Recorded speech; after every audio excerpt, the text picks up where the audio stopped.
Hello guys, and welcome back to another episode, I suppose, with me, just a guy trying to learn AI. And today I am going to be using Kling AI.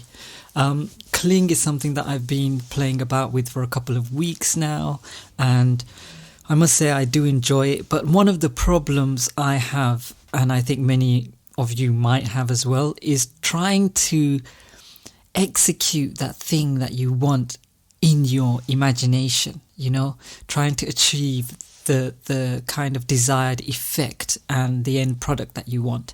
And I realized that a lot of it's to do with prompts and our ability and skill at using prompts. And I think going forward, one of the skills we are going to have to develop are our skills in terms of prompting and learning really the language, because AI has a certain language and has a certain logic to it, especially when it comes to AI video generations and things like this. So here I have, as you can see on my screen, I have an eye zooming out of a king, which was not something that I wanted to achieve. This first attempt is a failure.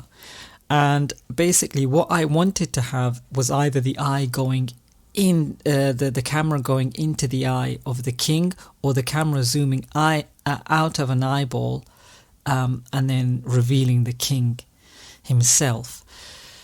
And I basically had a lot of tries with this, and it was a bit of a nightmare. But I finally got the one I wanted. This isn't the one, but I wanted to show you basically what a bad prompt looks like. So I had a close-up of the king's eyes. Suddenly we zoom out, revealing a king sitting on an extremely fiery throne. But then I started to embellish the language more, and I realized that I had to be really descriptive with Kling AI in order to get what I wanted. Now I had to do that using ChatGPT essentially, and just to basically try to give me the language, because I don't know about you guys, but I don't really know the kind of things about camera angles, and unless you do filming as a day job or you are into video editing and stuff, these are terms that you're probably going to be familiar with. So I had a really bad prompt before, which was something like a king on a throne, the camera moves in, the eye is seen, the scene fades. Something like this we can see is too vague. What kind of king, what kind of throne? There's no cinematic direction. Does it move in? Is it a slow zoom? Is it a fast push in? And the transitions are very weak. So I've got the eye scene doesn't tell the king, doesn't tell a Kling AI what to focus on. So what we need are clear, detailed prompts. Just like a film director gives instructions to a camera crew, essentially. This is what we're trying to do with Kling. So eventually I came up with this prompt, which I got ChatGPT to help me with. I gave him the basic concept, but it's a majestic king sits on an ornate golden throne, dressed in royal robes, surrounded by glowing torches and velvet drapery. The camera rapidly zooms towards his face, looking onto his intense gaze. The focus tightens on his eye, accelerating into an extreme close-up. The throne room blurs and fades, leaving only the hyper-detailed textures of the iris, sharp reflections, and cinematic lighting. The final frame is fully immersed in the depths of the eye. So as you can see, when I typed this in, this was the end result. So I have the king, we zoom in nicely, and then he opens his eye, and we have a nice, highly detailed shot of the eye there. And I was so taken aback by this, because I think this was my first true execution where the expectations in my mind that I saw them come to life with the help of Kling AI, which is always something just amazing to see.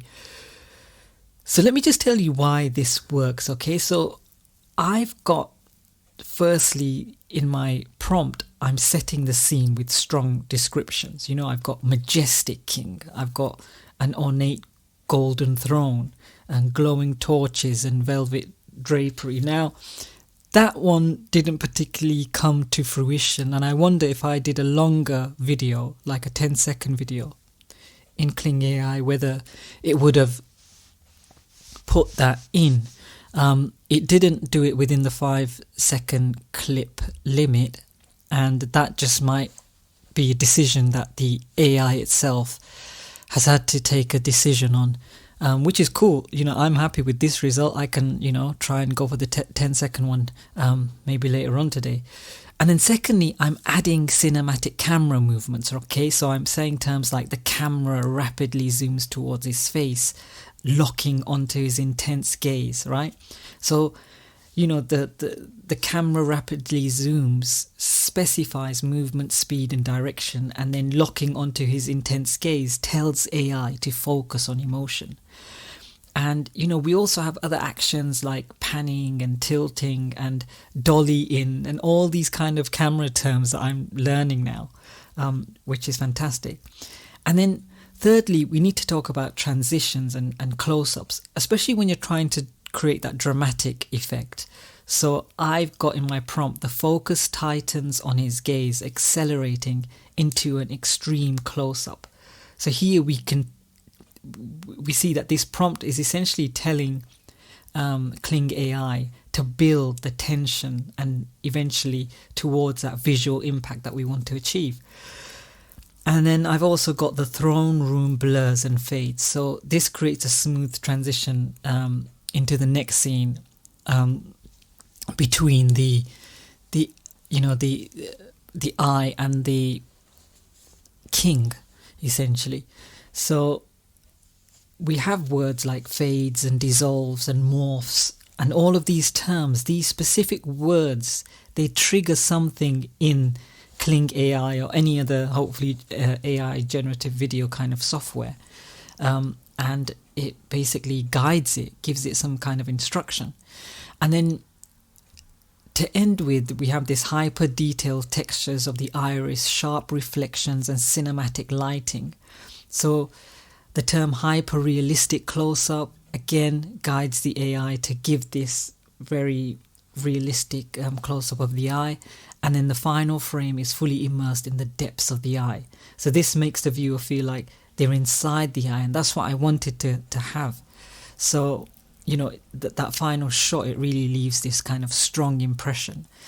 So basically, when we are using a tool like Kling AI or even something like Pika to create these stunning cinematic videos, the key is to be specific, to add camera movement and to guide the AI with lighting and transitions. And the descriptions are very, very important. So that's how I fixed that problem there. And I think this is just a learning curve for me. And it's a learning curve for all of us who are excited about this new technology and want to create amazing things with it. And I'm really looking forward to using like Kling AI in conjunction with Pika and other tools, because I have some ideas that I want to execute. And these tools are just getting better and better by the day. So I hope that was helpful. And really, just to summarize, is that it's all about the prompts. Okay, if you want to become good with AI, you are going to have to learn the language that guides AI. Thank you for watching, and don't forget to subscribe.